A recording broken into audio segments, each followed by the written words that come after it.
time,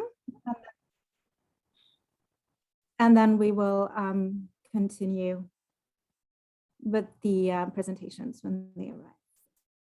I'm also still waiting for some of the colleagues who are here with me, who should be online.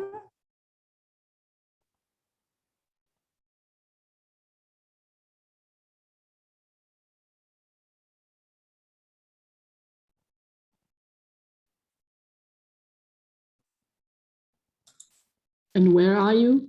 At the hotel or at the venue? Yeah, in the hotel. Yeah. So let's just wait.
So we've lost Yvonne? No.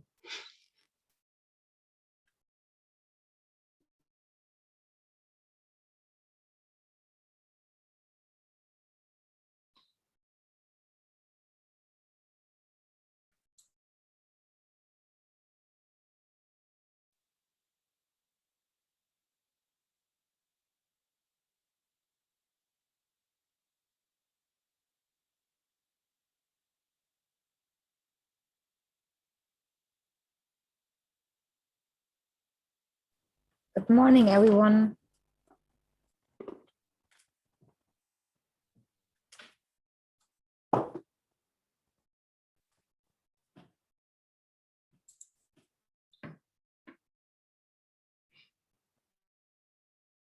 So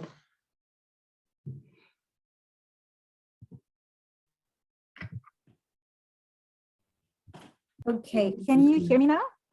Yes, okay. Yeah, the connection in the hotel is unfortunately not very good, so we'll just try and make the best of it. So good morning and welcome to our second climate briefing. As you can see, we are currently in Glasgow and we are having trouble connecting because the internet connection in the hotel is not very good. So we will try to make the best of it.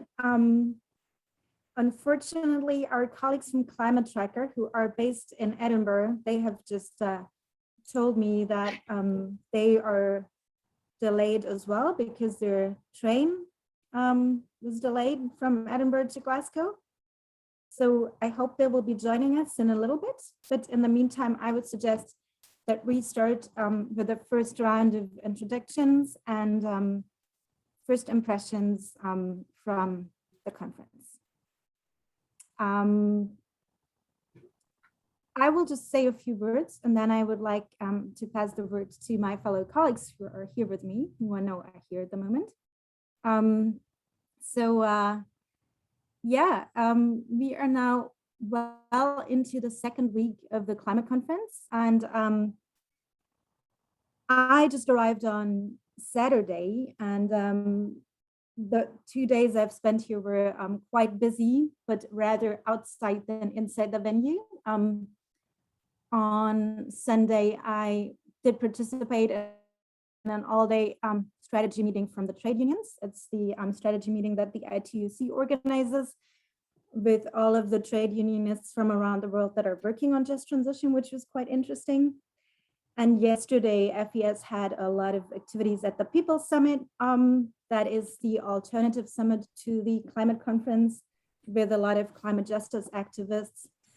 And unfortunately for that activity, we had to compete with Obama's speech at the summit. And I think that's probably the biggest news coming out of yesterday is that Obama spoke at the summit, and his speech, I think, was well received, and he mainly referred to youth as the main actors in this field. Basically told young people in this world that they should stay angry and they should keep talking to a lot of people were not able to see him because it was very crowded and there were a limited number of tickets. So that's sort of the big news from yesterday. In terms of the previous week, maybe I will just quickly summarize my impressions, and then please, Sarah, Abdallah, Michelle, whoever is here, please feel free to add to that. For the first week, I think we did see a lot of interesting pledges coming out of the conference, like the one on methane.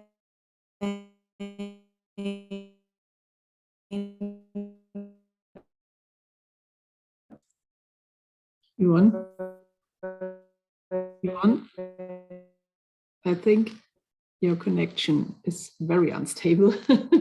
Maybe Sarah, you can...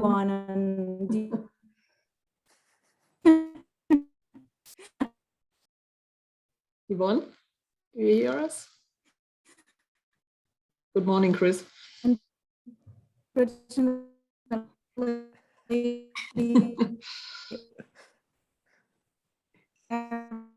Yvonne?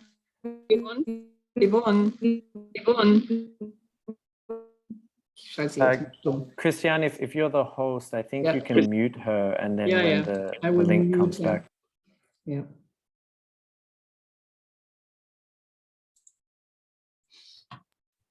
Yeah, so I might take up where Yvonne was trying to highlight. Hi, everyone. This is Chris from Climate Tracker. We have a great show for you today, which will include Francisco Parra from Chile and Thais Garrialara from Argentina. They're both reporters live at COP, and they've both experienced the implications of the train strikes this week, unfortunately. So they had their train delayed about an hour this morning, and they've just told me that they're in COP getting settled. So they should join us in about 5 minutes. But I think kind of everyone who works in the media was a little bit surprised by this first week, because I would say that, you know, based on my time in COPs, I've never seen such a media heavy first week. Obviously, we had the Leaders Summit kick off the whole event, and every leader wanted to, you know, make certain announcements. And then the UK presidency obviously came through with more kind of sign-ons and sign-ups than I've seen before. So we had obviously the deforestation pledge was one that got in the media. The coal to clean pledge was another one that got a lot of media attention. And then around those, you had a lot of different sub pledges. So you had the PPCA Powering Past Coal Alliance kind of announced new members. You had the Just Transition pledges. You had the Asian Development Bank announce a bit of a coal retirement mechanism.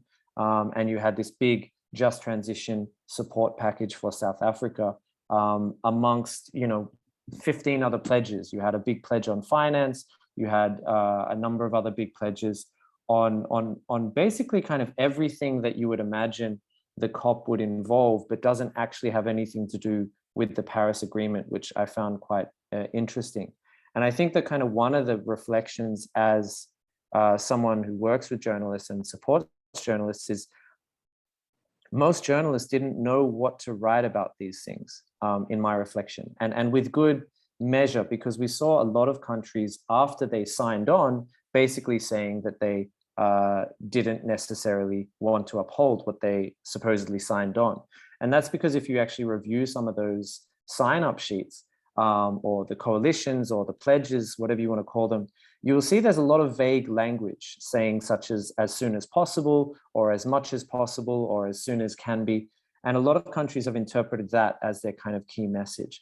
On the deforestation pledge, for example, the deforestation pledge was to pledge to to stop deforestation by 2030.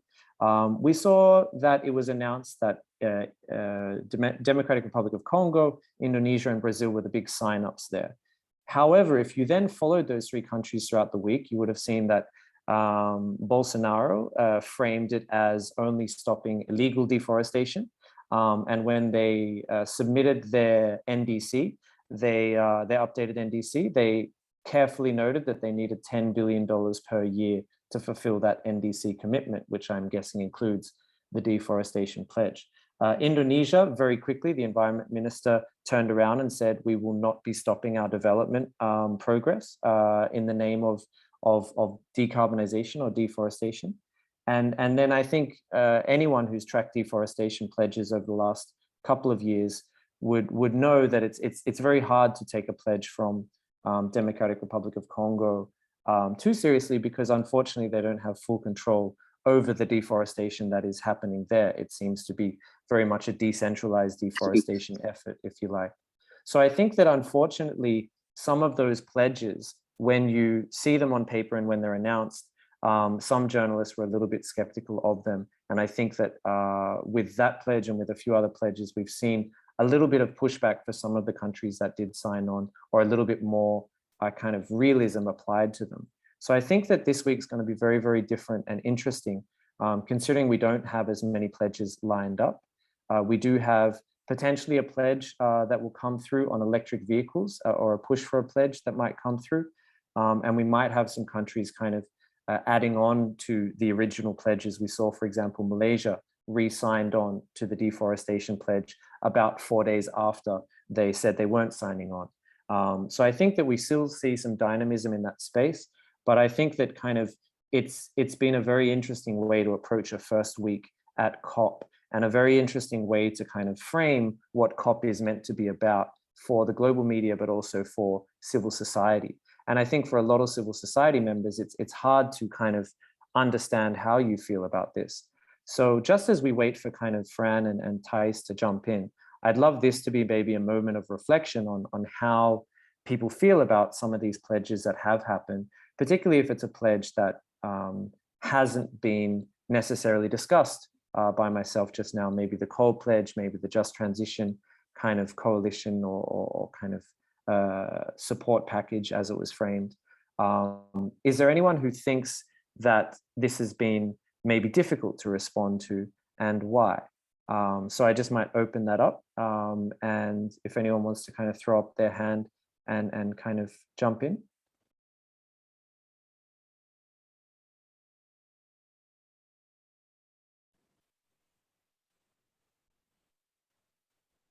All right, well, certainly I can understand that this is maybe a fair reason why people don't want to jump in. But this was certainly a big thing of week one. And I might want to kind of just pick on someone in the audience, just to kind of get their sense of how it all played out. Abdullah, we saw with a lot of these pledges that the Middle East was often not necessarily kind of well represented in a lot of these pledges. Was there much domestic pickup in the kind of North Africa or in the Gulf states around some of these pledges, or was it kind of largely ignored?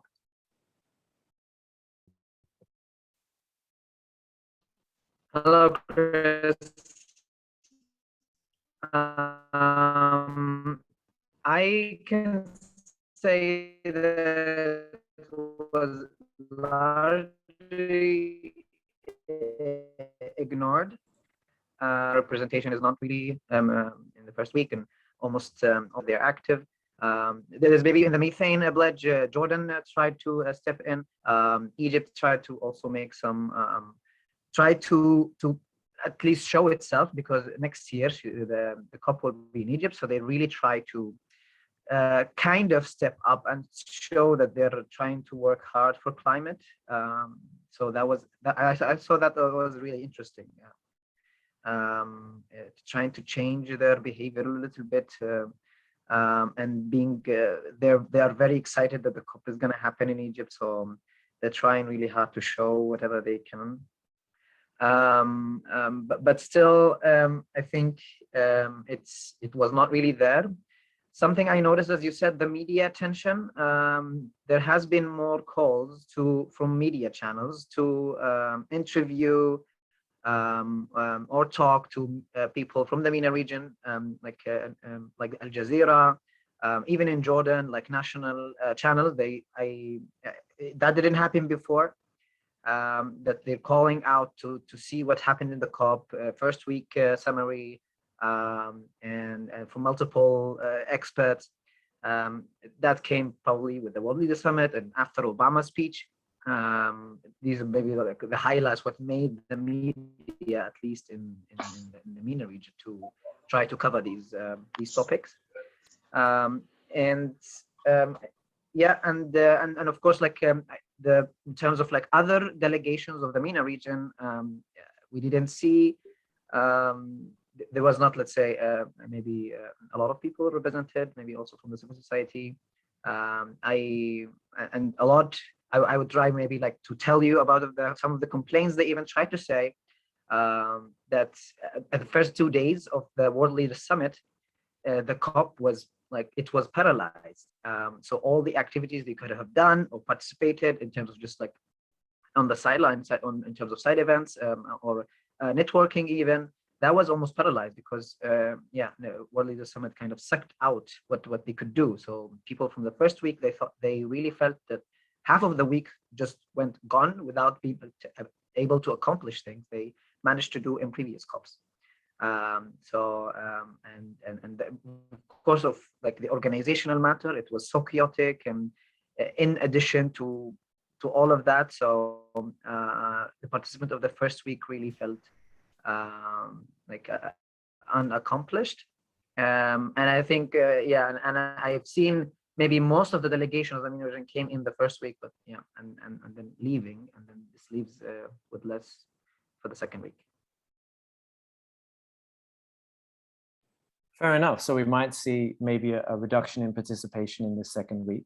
And I think that kind of Greta left as well. So that's unfortunate. It means that, you know, there will be a lot less headlines around this important week of negotiations. I now see that Fran and Thais have joined us. So bienvenidos los dos. And we can kind of kick this off. My understanding is that we pass it to Francisco first to give us a wrap up of the first week, and then Thais will kind of give us a bit of a preemptory elements of what might be happening in the second week. But also a bit of feedback from our first workshop is that we're going to try and make this one a little bit more interactive and make it a little bit more engaging so that everyone can get involved. You've obviously all probably been watching and reading as much media attention as we have. And I think it'd be great to get everyone's input on this. But without further ado, Francisco, could you maybe kind of introduce yourself with Thais, and then take it from here?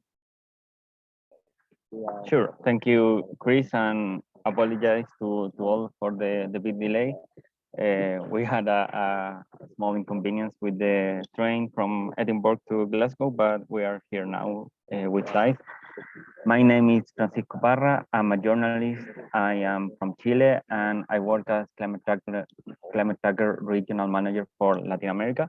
And I'm currently here at Glasgow at COP26 with a group of fellows from Climate Tracker. There are journalists from all over the world, and we are all covering the negotiations here at Glasgow. Thais, I don't know if you want to introduce yourself. Yes, again, this is also the COP. These days have been a lot of doing queue and some of the delays. So thank you for the patience. I'm Thais Lara. I'm a multimedia climate journalist from Argentina. I work at the digital media redaction, and I have a weekly newsletter called Planet about climate change. I have been covering the negotiations since Lima in 2014, and I was a climate tracker fellow at the COP in Marrakesh. And here at this COP, I am also helping a little with the fellows and trying to push them to follow the negotiations. So let's, Fran, if you want to start with what happened at the first week. Yeah, of course. We are next to each other, by the way, but with the proper social distance. That's why you can hear like the echo probably. So the first week of COP, as Abdallah, if I'm not mistaken, was mentioning, was super chaotic, especially with the president speech. And I think we all suffered that a couple of days because it was like basically a lot of people like for all those days there was like queues of 1.5 hour 2 hours just to enter and no space at all here. So since then things have been like a bit more calm. To be a COP, of course, things are never fully calm around here. So what I wanted to do is just do a quick overview of some of the main announcements of last week, and I can complement later with the main updates of the negotiations. And we decided to separate it this way because it's kind of moving like that, and that's of course is a decision by the COP presidency to have this sort of parallel agenda. Probably you all heard like Boris Johnson catchy phrase of cash, coal, cars, and trees to tackle climate change, and things are like kind of moving that way. So basically, we had these 2 days of 134 speeches from world leaders declaration, and I'm just gonna go overview some of it. But the first thing, and we are probably gonna repeat this a lot with Thais, is that we understand that all these announcements from the first week are different from the formal UN climate change negotiations. There are most of them, not or all of them, are really important, of course, things that need to happen, but they are not part of either the Paris Agreement or the UNFCCC. That means we don't have like a proper governance policy for all these pledges, and this is also something we already see with some of them. Like, for example, probably you all heard about this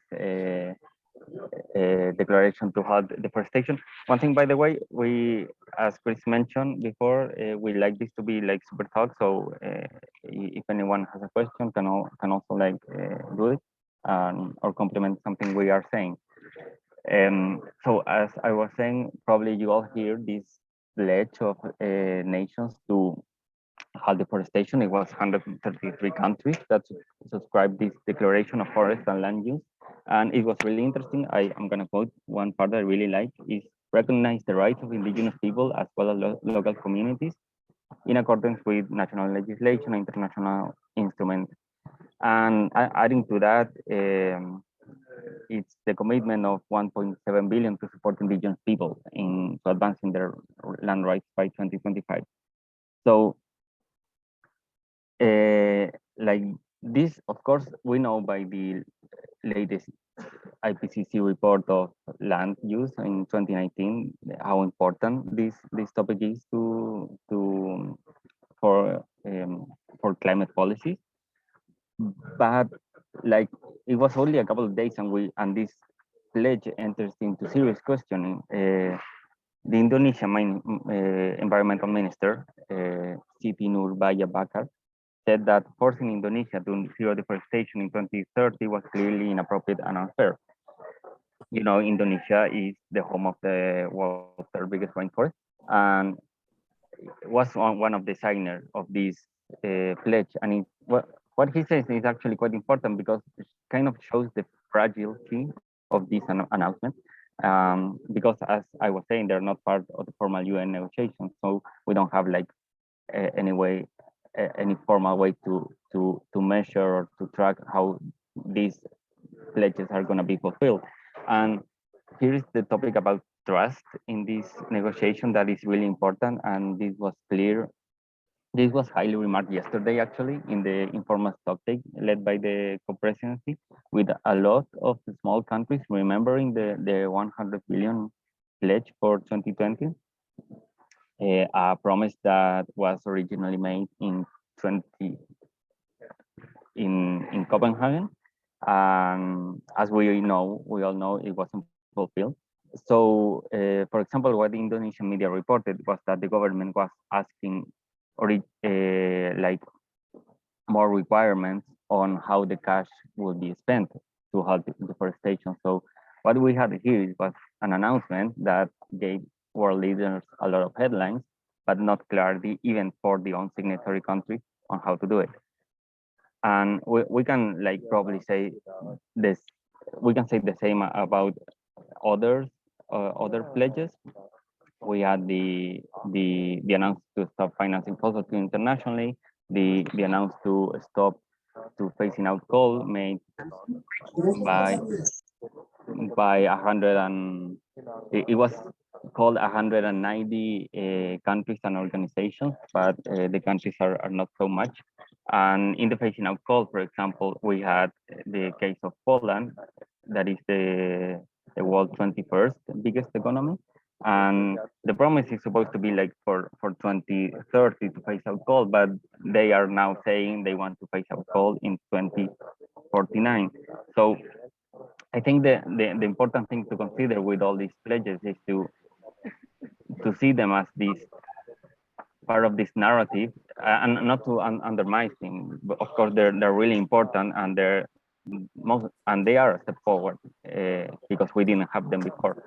But they are also a part of a narrative that the co-presidency is building to say they can have they had a successful climate change conference.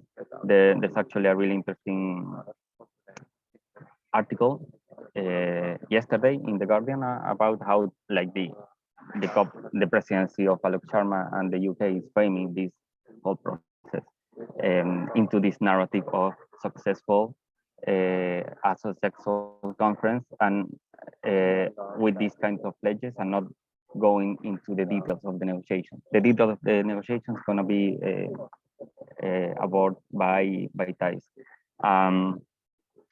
So we also have like a lot of another major announcement. I wanted to remark the announcement made also by the Indian Prime Minister Narendra Modi, because this was like probably the most important announcement in the whole high-level segment.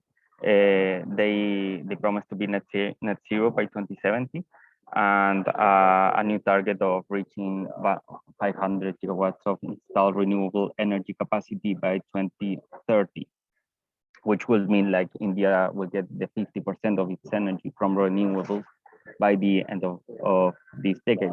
And of course, this is huge because India is the third country that most contribute to greenhouse emissions today. So I don't know if you remember this year, the International Energy Agency estimated that that this was like achievable. So it was like a big step forward, this particular announcement. But it's also important to highlight that so far we only have the announcement that is important, but we don't have yet the proper NDC, the National Determined Contribution document from India, submitted to the UNFCCC. That topic is really interesting. I'm going to quote now an article written by our Indian fellow, Vaishnavi Rathori from the Bastion. It's published also in Climate Tracker, so all you can see. We reported that for the immediate goals for the 2030 targets, India, for example, can actually fulfill those without talking about coal and only with the growing renewables in the country. But for net zero, of course, the coal needs to peak and to decline. And for that, the country needs a clear pathway that we don't yet know. This is like a huge challenge for India, and is actually also a huge challenge for every just transition discussion. There's about, and I'm quoting also the article, there's about 3.6 million people in India directly or indirectly employed by coal mining and power sector. So it's gonna be an interesting thing to follow that. I'm gonna go super fast to leave space to Thais. We also have the Scottish government announcing £1 million to support victims of climate disaster. This is in the frame of the discussion known as loss and damage, and this is also important because it was the first like developed country to commit a finance pledge specifically for loss and damage, and this is related to the negotiations and the challenge of mobilizing funding for the Santiago network. But we also had the over 100 countries join the methane pledge, led by the US and the European Union, to cut methane emissions by 30% by 2030. And also, of course, super important because cutting back methane emission can be effective to reduce greenhouse gases emissions. But we also see like big polluters like China, India, Russia, Australia, South Africa didn't sign.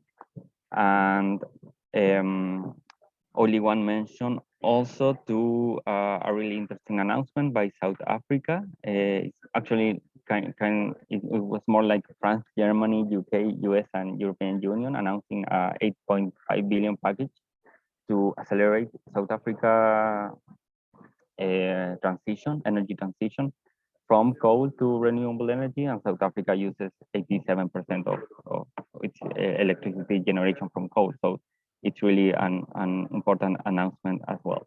But as I was saying, like all of these are really important, but they are not part of the formal negotiations. So to go into that is what brings us all here to Glasgow. I'm gonna leave it to Thais. Thank you, Fran. Thank you for that update of what happened on the first week. That, as you can see, everything was about announcements. We didn't have any information about what was happening on the negotiations. And something that I need is important to say is that there was a lot of debate and criticize to the COP presidency regarding the lack of transparency on the process of the negotiations, because there was a very possibility for the observers to be inside the rooms. So that was something that the civil society organization asked the COP presidency to change. The argument or the excuse is that because of the pandemic, less people can be inside the rooms.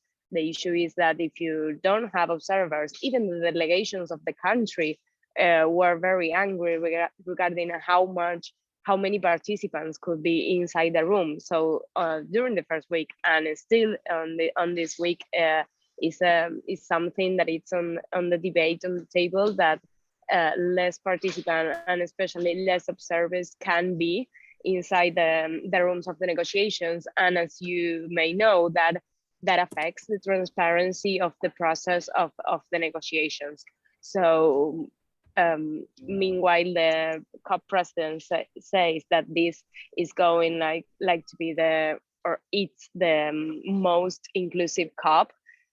Civil society is saying the opposite, that this is the least inclusive COP. And I think that it's something that no matter the results that we are going to have on the negotiations, if those results were taken without the participation of observers, that could be very tricky. So that it's something that we need to take into account until the end of this COP. So far, what happened with the negotiations? Because as Fran says, the issue that we have during the first week is that everything was about the announcements, that the announcements are very for the interest of media. So all the media were talking about, okay, at the COP, they are having these results. And the issue is that, as Fran mentioned, that those are only announcements, but they are not part of the process of the negotiations. They are not part of the work that we need to have here at the COP. Of course, they are important. I am not saying that they are not important, but the issue is that we have seen that the COP presidency is more focused on that and not on the negotiations. Yesterday, we have a stock taking that it was a good view of the status of the negotiations. What it says, of course, is that there are a lot of work still to do, technical work on the main themes that we are having on this COP, like transparency framework, finance, and Article 6. What is interesting about the finance, that a lot of countries and a lot of parties are asking like to have a little more clear view on how the $100 billion are going like to be on the table. And even yesterday, that all the views were on the speech of Barack Obama. He didn't even mention the 100 billion compromise, that he compromised in Copenhagen and recompromised in Paris. So that is the issue that we are seeing, that developing countries are asking for that to be more clear, and we are not seeing like too much speeches on that from the developed country. Even what we have here from some of the developed countries that need to put the money is that they are start asking and maybe giving the responsibility to the private sector, that the private sector is the one that needs to put the money on the table for the climate action on the developing countries. So on finance, that will be something tricky that we can see on this week. And what I can hear these days about the negotiations on Article 6 is that we are having problem, that the COP presidency is pushing that they want here to finalize the only article that was not yet on the rule book, that is the Article 6 on carbon markets. But the issue is that if they want to push that this is going to finalize here, that could be tricky, because maybe we are going to have a bad Article 6, that it's going like to maybe you have already maybe heard about the double counting issue, no, and how to return the Kyoto credits. So that could be a little tricky on Article 6. And what some of the delegates and observers told me is that they want to push to have that as one of the main results, positive results of the COP, but they are a little worried that maybe we are not going like to have a good Article 6, and that could be something bad. So as one observer told me once in a COP, it's better not to have yet a rule Article 6 than have a bad Article 6 rule. So that is some of the things that are happening. Alok Sharma, the COP president, wants tomorrow to have some of the technical work finalized. And we are not, we don't know if that is going to happen regarding the less importance that the negotiations have been taking during this week. And even something interesting that happened yesterday at the stock taking is that the Saudi Arabia say that asked the president to finalize the COP at 6 p.m. on Friday, no matter the status of the negotiations. So that is something to take into account for that asked Saudi Arabia. But let's see. I mean, it's a very strange COP. I think for the ones I don't know from, but for the ones that I have been on the COP, this is really strange, and it's a real problem that if the observers are not in the room, we can, even as journalists, don't have the information about what is happening. So we hope that today and tomorrow the negotiations can continue and advance on these special and important items that should be the priority from the first day, and not the announcements that are not part of the formal process of the negotiations. I'm going to stop here because as Chris mentioned, we want this to be like a conversation. So maybe if you want to, someone has a comment, or if anyone has any question, so I mean, we are journalists. We can continue talking like for 3 hours. So it will be good if someone has any comment or any question.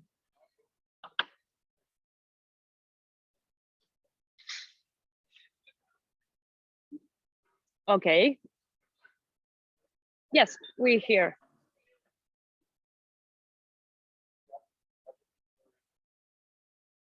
Just you can ask them. You can unmute yourself and ask the question. Me. Hello, this is Vico. Yes.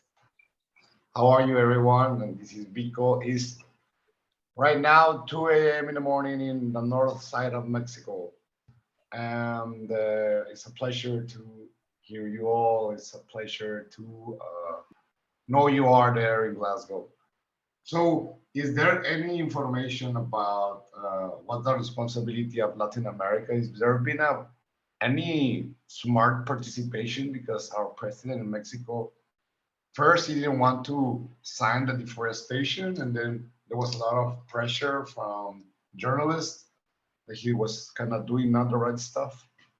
So there's a lot of stories here in Mexico about the vaquita, and our president is pushing for, like, against what the world is pushing. He's pushing for more energy with fossil fuels. So is there any comment for Mexico or Latin America? Something smart, something hopeful? Well, first of all, thank you for joining on a very early hour for you. Thank you so much for that. I mean, yes, of course, one of the main themes that is important for Latin America is the finance. For some of the country, they ask more for than others of finance. And I think one of the interesting thing that I hear here is the petition or the suggestion or proposal from Argentina and other countries of the region regarding the finance item. What they are proposing is to create a technical and political committee that could create all the finance architecture that you need in order to be more transparent on the finance issue and how that it's going to mobilize from developed countries to developing countries. I asked Alok Sharma in a press conference if the presidency was going to take that proposal, and as Frank can say, he answered me, but he didn't answer me about that especially. I mean, he started talking about finance, but he didn't give me any yes or no if he was going to take that proposal. I think it's important to to see this, if the Latin American voices are here on the table on their proposals. And regarding fossil fuels, what we are seeing here is that the only focus is on coal. Even in one of the press conference, they asked Alok Sharma about, okay, what happened with oil and gas. And he said that from the first day that he was appointed as COP president, his main focus was on coal. So that, and that it's interesting because the issue that we are seeing is that some of the countries that are compromising to phase out coal, they are going to pass to natural gas. So that and these days I read an article that say natural gas is the new coal. So that we are going like to see an issue on how the transition is going like to be, especially maybe in some of the countries. So, and regarding, sorry, something that you mentioned, a lot of countries, especially in Latin America, or I can say from Argentina that I know, at first time they didn't want to sign the deforestation commitment, but when that was like published and they see that they were not on the map and a lot of countries have signed that, they changed the opinion. So, for example, in Argentina, at the first official list, Argentina was not on the list. And imagine in all the media in Argentina, like, okay, Argentina doesn't want to compromise on deforestation, and then they sign. So, of course, they say that no, we have signed from the first time, and then when you talk, you know, that they didn't want to sign at the first time. So maybe with Mexico, it happens the same. Sometimes the media and social media make that push, but okay, they sign now, let's see what happens next, how they are going like to achieve that compromise. That is what I can say. I don't know, Fran, if you have followed something from Mexico. Yeah, like I can't avoid to comment on López Obrador announcement. Or it was more like because Mexico was one of the latest countries to join this deforestation for 2030, and when they joined, he actually said that it was all Mexico's idea, and the whole pledge was born from a program, a national program in Mexico, done by his government. And I don't. For me, that's like the most funny fake news I have seen so far. But yeah, for Latin America,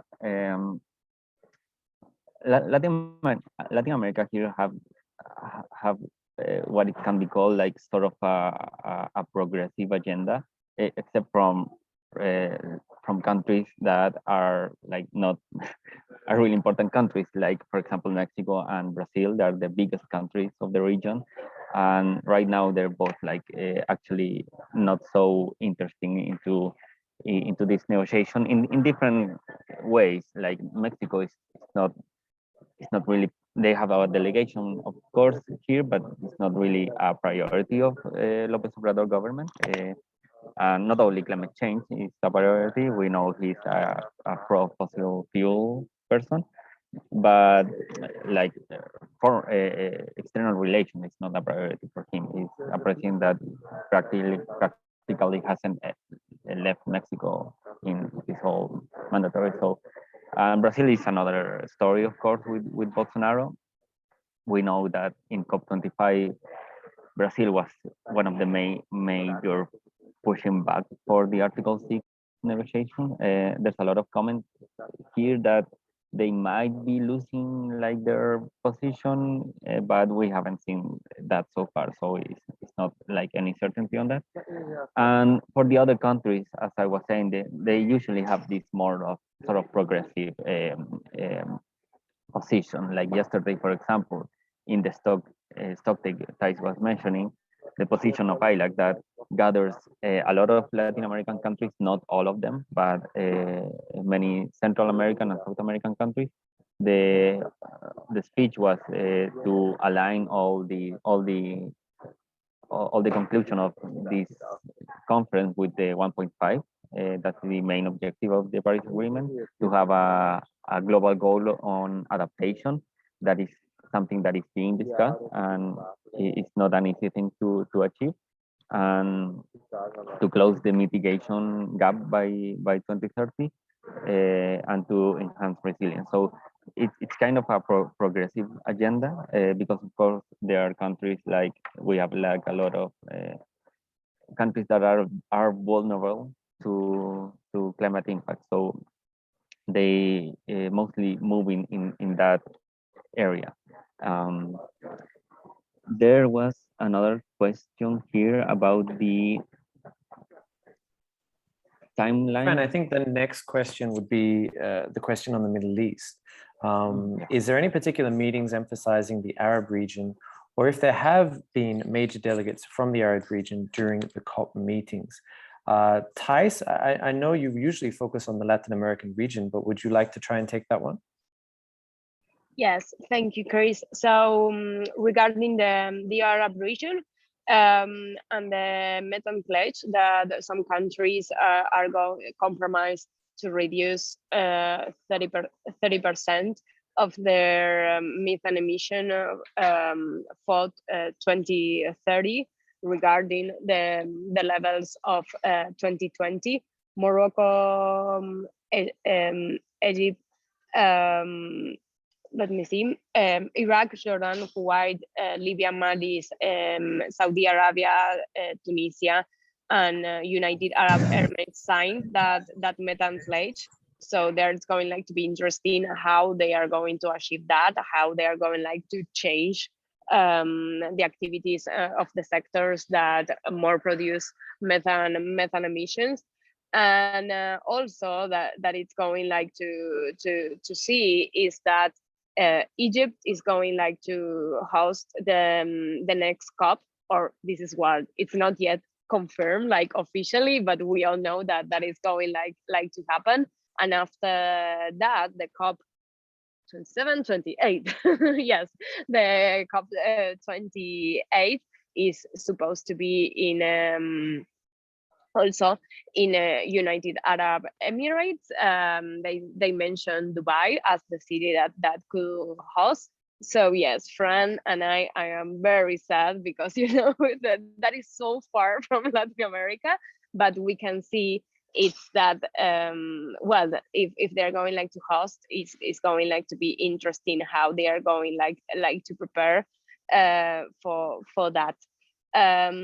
So that is why of course you can see some Arab countries are pushing for some of the things on the negotiations. For example, Saudi Arabia is pushing back on transparency. They don't want to report their emission.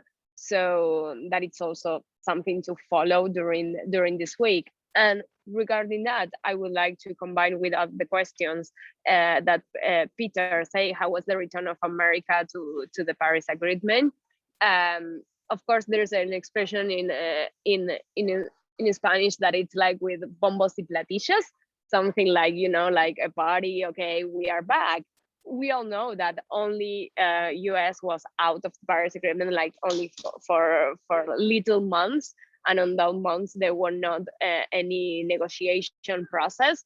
But I think that during these critical days, we're going to see, okay, how this new climate action or push of the climate action of the US national government is going like to be on the table.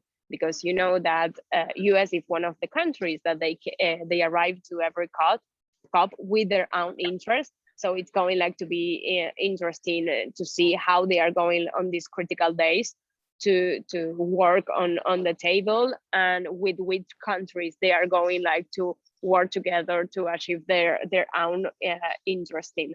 That is to answer, sorry, both questions. Sorry, Chris, if I may, I hope the connection is more stable now. I moved to a different room.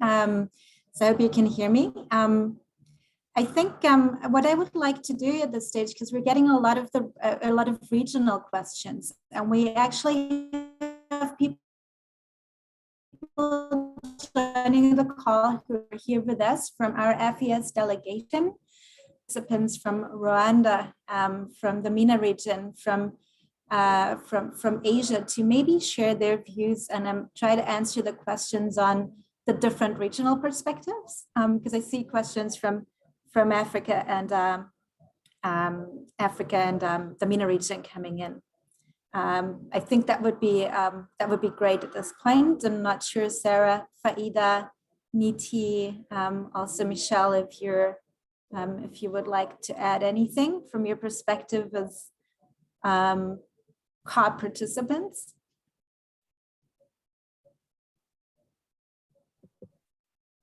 I can contribute to the question on the Arab region, if it's possible.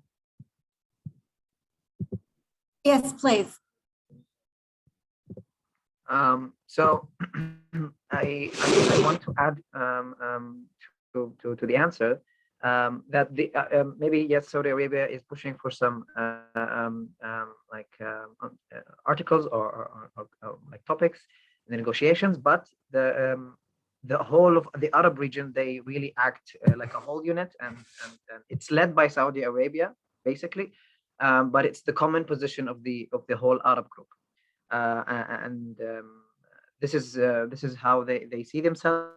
They don't really act separately, and of course they coordinate, and it's always led by Saudi Arabia, and it's influenced by, of course, heavily influenced by Saudi Arabia, and as it is the maybe the most present delegation, not probably in terms of numbers, but also in terms of what they want to achieve in the negotiations. So we see this. I saw this was very clear with the whole Arab group. Other countries and other delegates not necessarily very active, but they always follow, let's say, the leadership of Saudi Arabia, and somehow they have always, like, they share a common position. And in terms of events, I didn't see like an event that is combining the region, let's say, even on like a side event level.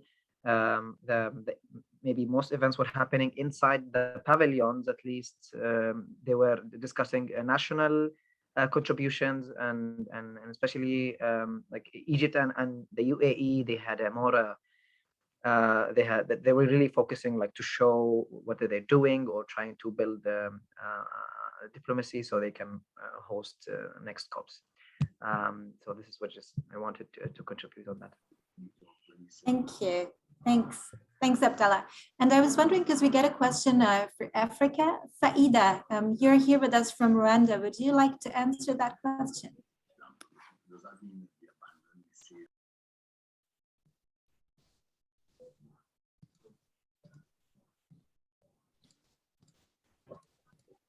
Hello. Hello. Yes, good morning. Can you hear me? Hello? Yeah, we can hear you. Okay, great. So about the negotiation in Africa, it's still like struggling because, like, in Africa, not all numbers of the young people are allowed to enter for the negotiation. Like on the case of Rwanda, we have some delegates from the national level who are only allowed to go into the negotiation. Difference, like, I was involved in finance in these past days, and hopefully we keep pushing our efforts to be involved and also to work with others late at night to make sure that we can push and make the finance, those countries become the finance. Can you hear me? Cuando dejas de estar siempre persiguiendo la gratificación. Hello? Hello? Yeah, we can hear Hello? you. Yeah. Oh, okay. There was some echoes.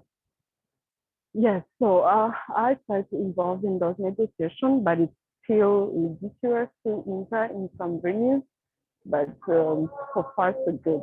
Thank you. Thanks, Faida.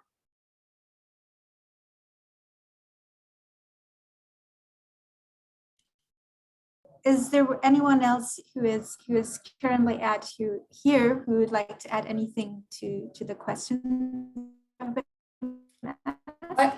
I can add something to the question. This is FES London, Michelle Auger, me and my colleague Juliane Itter. We're following the conference here.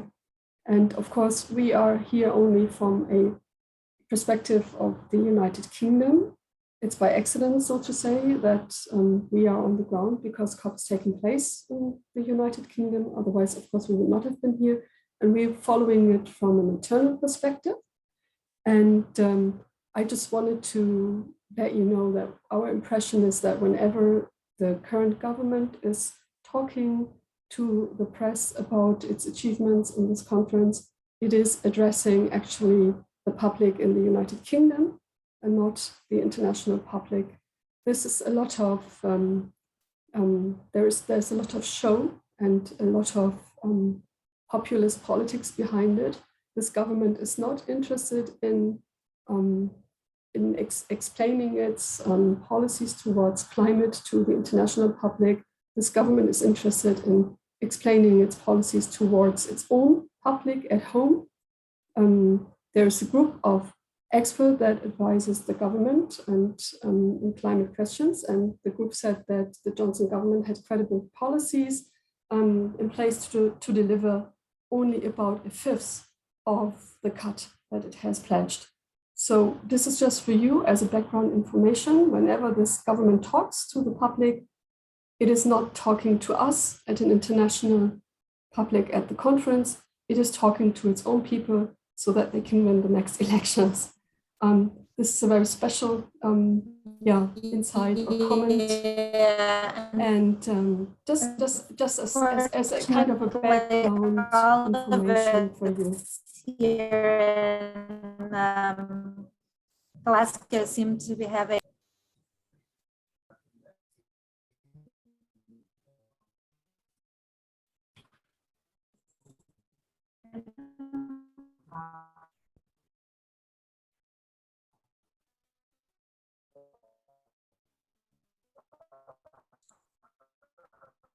Yvonne, we can't hear you.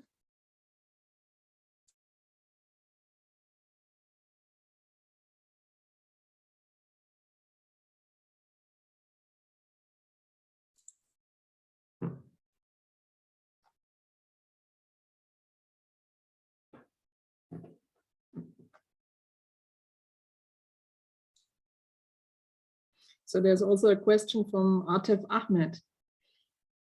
Yes.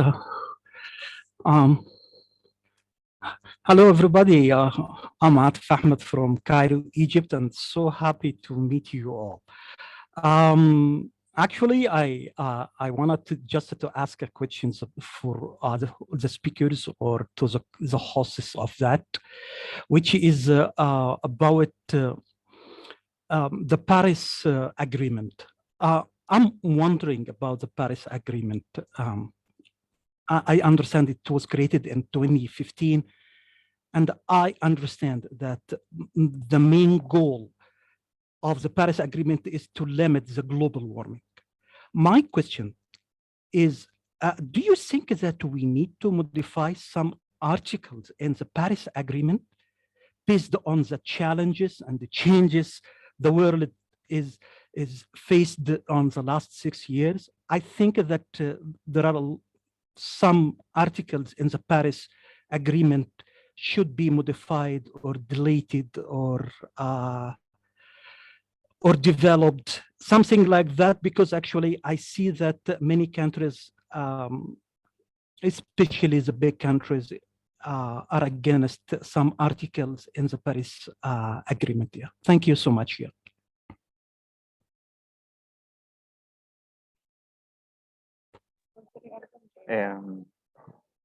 Thank you, Atef, for that question. Is a really interesting question, actually. I'm not so sure, like, legally what needs to happen to do a modification for an article in the Paris Agreement, but I think it's important to understand that although we have the Paris Agreement and you can all read the Paris Agreement, it's really like a short text. But what we don't yet have is the rule book on the implementation of the Paris Agreement. That is something that is being negotiated here in this conference. So we know we have like this Article 6, we need to define the rule book of the Article 6, how it's gonna function, all these market and non-market mechanisms to trade emissions.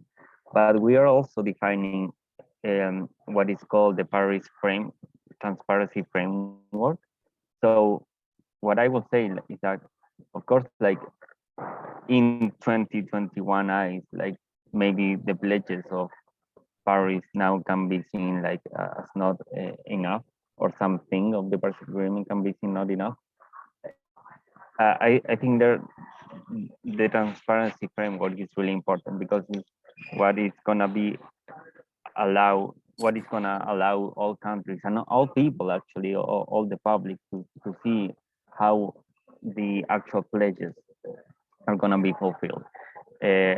So for the legal part, honestly I'm not so sure. I don't know if anyone in the room can answer that, but for the more political view, I think like the Paris Agreement does incorporate certain things that are really important, like the NDC, the Article 4, and what is other thing that is being discussed here is the common time frame. That is, if we are going to have like NDC that are the national pledges for mitigation, if we're going to have like NDCs every certain years, how many years? Like some countries say it's going to be 2023 every 5 years, others 2025 every 10 years.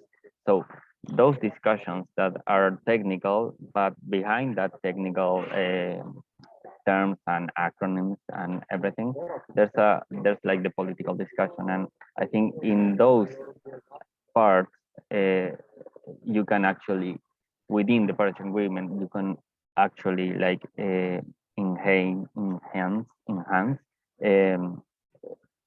mitigation and pledges to reduce greenhouse emissions to fulfill the goal of the 1.5. I don't know if Thais wants to complement. Yeah, I also don't know if that's possible legally, but what happened with the statement on, for example, Antonio Guterres, the UN Secretary General, that he mentioned, and it was interesting, and a lot of people were talking about that, because he mentioned that until we have price on carbon, until countries stop subsidizing fossil fuels, the countries should present every year new NDC with new targets. Imagine that all the countries were like, what? Is that possible? I mean, that now we change that. Of course, what Guterres mentioned is something related more with the political will that some of the countries could have. I don't know if it's possible that they change that, and now every year, instead of 5 years, the countries should present new NDC. But of course, I understand that what Guterres would like to mention is like more compromise in order to really achieve that ambition. That it is one of the word that we hear more here from the COP presidency. So it's difficult, and I think that what we always should remember is that the Paris Agreement is not perfect. It was the agreement that the countries could achieve in consensus. So now the most important thing is that we need the countries to implement that Paris Agreement. That is the same. If we continue talking about that, no, this is not perfect. Okay, this is the core that we have. Of course, it could be complemented with a lot of actions for the countries. But the issue is that, for example, if we are not seeing the 100 billion on the table, well, that's something that it's showing us that the countries are not achieving what they compromise. And I agree with Fran that the transparency framework is one of the most important things. Maybe it's not the thing that you are going to read on the media, except from my newsletter that I dedicated in Spanish, and a special edition to transparency. But why is important? Because it is how the countries are going to report if they are achieving or not what they compromise. So that it's really important, and that is why here on the table a lot of countries don't, maybe they want a more weak transparency framework on how they are going to report. So I think that, of course, we need to see what happened with Article 6, what happened with finance, but don't forget about the transparency framework, but because it's like the way we have to control the countries in order to see if they are achieving what they have compromised. So that is what I don't know if anyone can, or even Chris, about that, if it is possible to change something at this time from the Paris Agreement.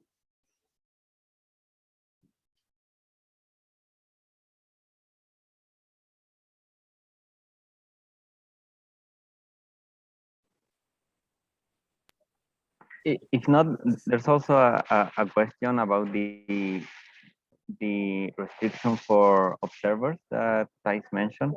And yeah, and this is like, it has been really important for in this conference, because of course we all understand that because of the pandemic we need to have a certain capacity limit for rooms, and we are all like constantly with face masks. We are doing a COVID test every day to enter the venue, but the policy to limit the observer, it is as Peter is asking, only 4 observers per constituency.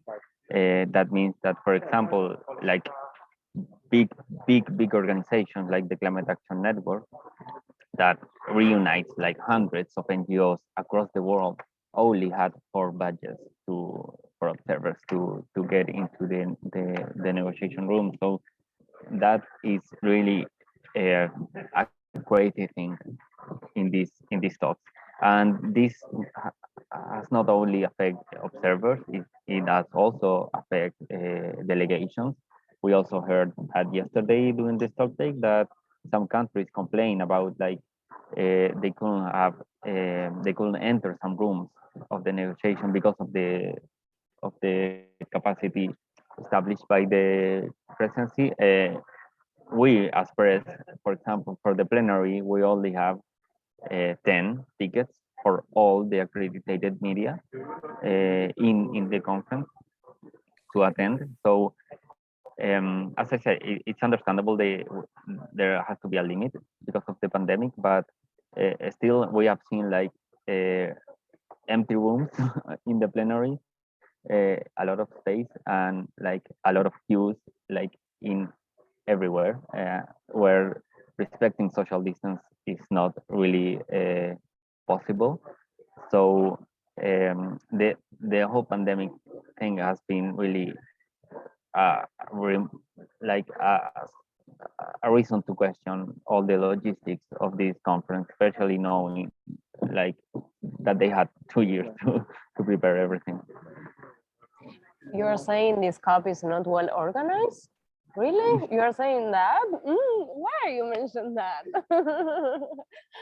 No, yes, and what I think is important. For example, yesterday on the stock taking, the Antigua and Barbuda mentioned that 4 meetings start without the participation of any delegates of the OASIS group. So that it's this is something that is not only affecting the observers of civil society, it is also that it's in the organization being criticized from the delegates of the parties. And the issue is that, of course, we know that we are in the middle of the pandemic, but it's strange some of the condition in like in some spaces we have a lot of rules to follow because of the pandemic, but in other spaces, no. I think you saw photos in social media about the queues when we need to enter, and any social distancing was respect there. Or even you see difference between, okay, in the negotiations rooms, there's less seats to participate, but then you go to the pavilions, and as I mentioned, it's really COVID friendly.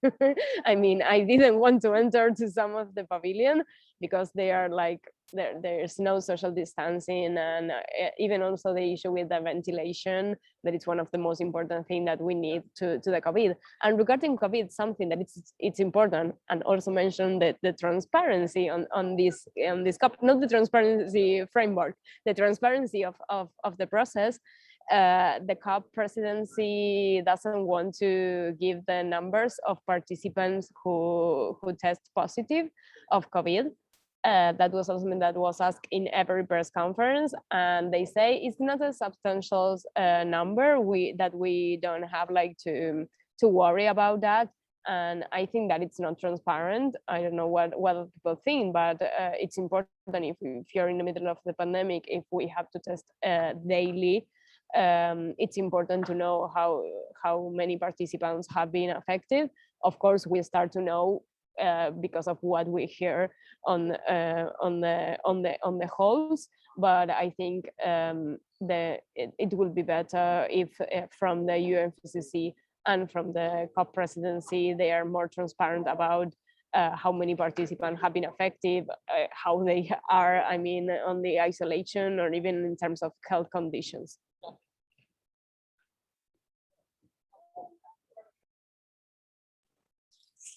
Thanks so much, Thais and Francisco for sharing. I'd like to now open it up to Niti from CANSIA. We've obviously heard from some of the FES representatives in the Middle East, in Africa, and obviously you've both shared quite a lot of your experience from a Latin American perspective. Niti, what's your thoughts and how do you see COP so far? Yeah, thanks, Chris. Sorry, I've been in a very hostile Wi-Fi environment, so I'm not getting thrown off my laptop. And it's so bad that I'm now on my phone, hoping that it'll be better. I'll just focus from a Southeast Asia perspective. I think when the COP started, there were two things which gained a lot of attention. One was the Vietnam declaring net zero emissions by 2050, and that created a bit of a buzz during the World Leaders Summit. And of course, before that, Indonesia got into the limelight because the Forestry and Environment Minister sort of, walked back the Indonesia endorsement of the sort of net zero deforestation pledge, or however it is described. So Southeast Asia was the limelight initially last week for those two issues, and then subsequently, with regard to Southeast Asia's participation, the 10 countries negotiate under different blocks. So you don't really see them participating in a unified bloc. You have Malaysia under LMDC, Laos and Myanmar, I think, under the LDCs, and then you have, I think, Philippines under the CBF, etc., and so forth. So you don't see a common position being adopted by Southeast Asian countries in the meeting. The second thing is because they are, with the exception of Indonesia, they are neither large emitters nor small emitters. I mean, like really, so they sort of literally hide under the radar. I think it was you, Chris, who was saying that maybe this may be the COP where they will be asked to, they will put, the spotlight will be shown on them even more. I haven't seen that happening. They're still cruising under the radar.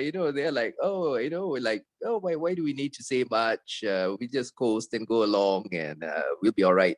Now, two things. One thing has come out also recently. You may be familiar with I think the Washington Post report showing that there's been flawed reporting on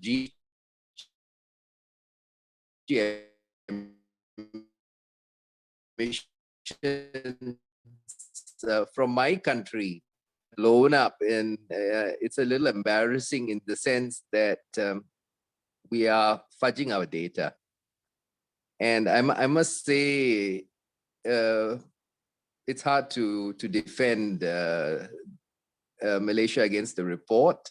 So that's that. Now, with regard to the how things are going at the COP, since we are also part of Climate Action Network, we get the daily reports, and I must say, saddening, frustrating, especially on Article 6. A lot of sticky issues there, and the double counting or the carryover credits from the Kyoto Protocol, which could ruin any declarations of ambition which are made. The removal of human rights language from the ACE, any reference to human rights in the ACE. And I'm also told that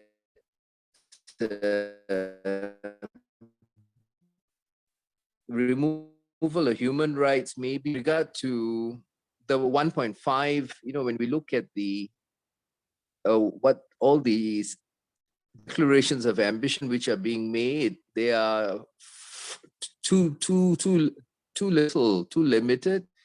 So generally,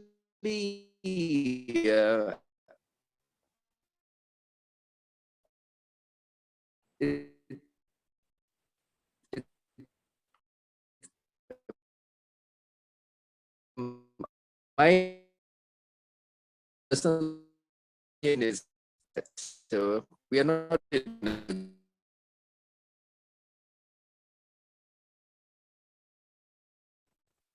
We've really had not a lot of luck with the internet in this call, and I think this is like multiple different signals as well. I think there's a bad omen kind of hanging over from us. Sorry,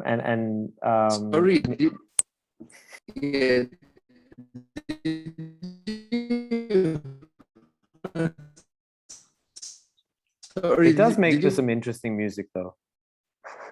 Nitin, I think it kind of cut out right when you got to 1.5. So if you'd like to try again, go ahead. But if you, it was pretty jazzy, the connection.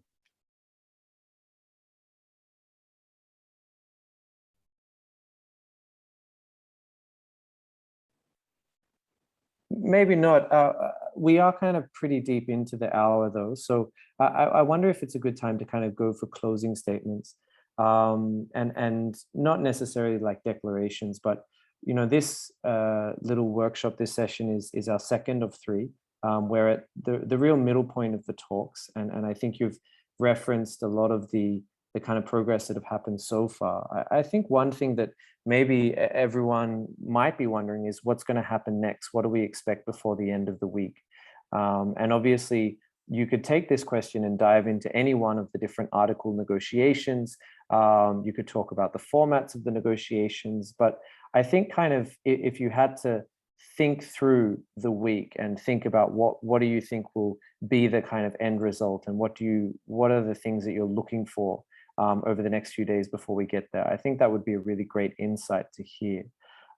So Thais and Fran, I see you looking at each other. I'm guessing you're asking who's going to go first.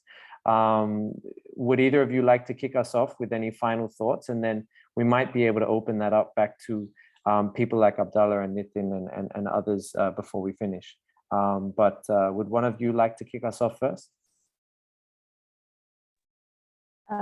Yes, what I expect, or my focus on from today when I finish this conversation, is to try to focus more on what is happening with the negotiations, and on two sides, what is happening technically, and how the negotiations are going to develop with the main issues. But also, I think it's really important to see what happened during these days with the transparency of the process of the negotiations, and if there's going to be more and better participation of the civil society as observers inside the room. We are having a bit, we don't know yet, but I think that the COP is not going to end on Friday. Sorry for Saudi Arabia. I think that maybe we're going to have an end of the COP on Saturday or Sunday. Let's see, we can meet here also if you want. But I think it's important to see what we're Sharma mentioned, that he wants to have regular stock taking. So let's see if tomorrow, that is the day that he put as a limit day to have more progress on the negotiations. Maybe tomorrow we're going to have a new update and a new view on what is happening. Fran? Yeah,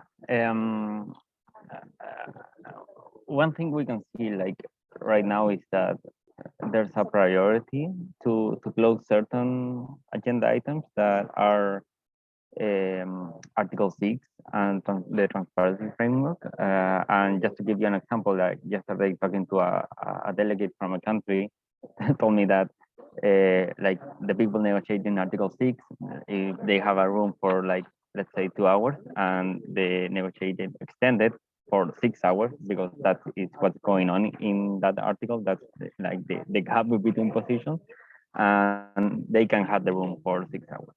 But for example, for other items like adaptation, if they had the room for 2 hours, then they had the room for 2 hours and no possibility of extension. And that, of course, is a decision to close these particular items. One thing I also heard is that the transparency framework is also a priority, because these are both negotiations that have been like delayed from a couple of years back. So closing both of them will be like something huge. I honestly think they won't close both of them. But I guess we might be seeing what's going on in the next couple of days. Other thing that was like really repeated yesterday in the stock take from most countries was the new climate finance pledge, because we know the 100 billion wasn't fulfilled, but we need a new pledge of climate finance. So there's a lot of expectations on that. And I don't know if anyone else in the room would like to add something on this. Abdullah, would you care to add any final thoughts? Obviously, there was a brief mention of Saudi Arabia might be kind of one of the parties who might be kind of be given quite a lot of focus in the next couple of days. Any thoughts on the kind of end result or what you're expecting to see in the next couple of days? Well, I know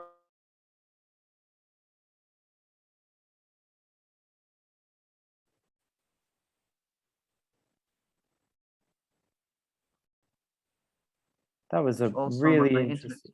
Okay. Connection maybe is also bad, but yeah. So yeah, they're gonna really focus only on adaptation and loss and damage, and of course try to avoid anything related to maybe transparency and mitigation.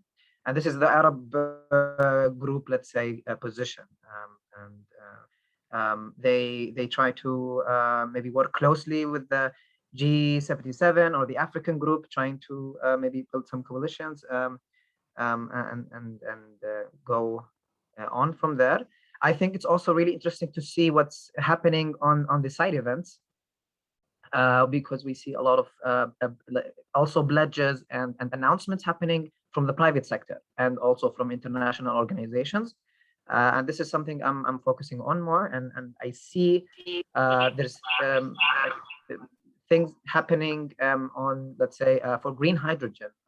Companies like Force-Q announcing like new coalitions to supply a certain amount of electrolyzers by some years. And I think these are as important as like the other pledges, because they show also new trends happening in the markets.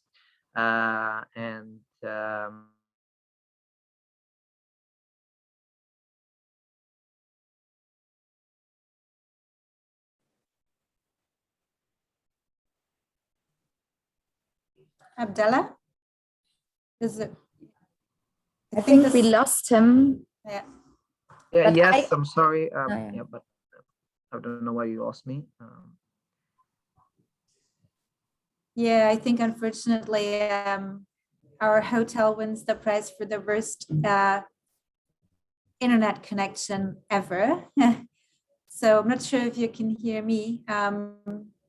All of us are here, but that might also be part of the problem because we're all trying to use the limited bandwidth of this place. Maybe I'll just try to say a few things quickly. I think, and someone has mentioned that at the beginning, we do see a lot more media attention at this COP than at any previous COP.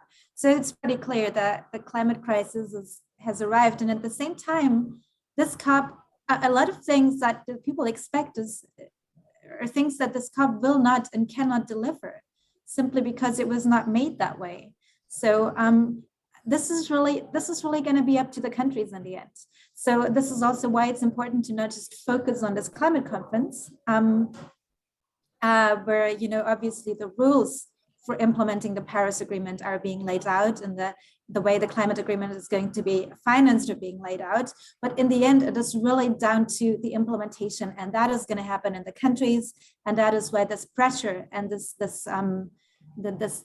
visibility of what is happening really needs to be kept up, especially at the national level. So this is why these movements are important. This is why public pressure is important. I really do hope that this is not just a glimpse of, you know, putting a lot of attention on this conference, but it's really something that needs to be continuous, because otherwise these objectives, there is no way they will be backed up with concrete action.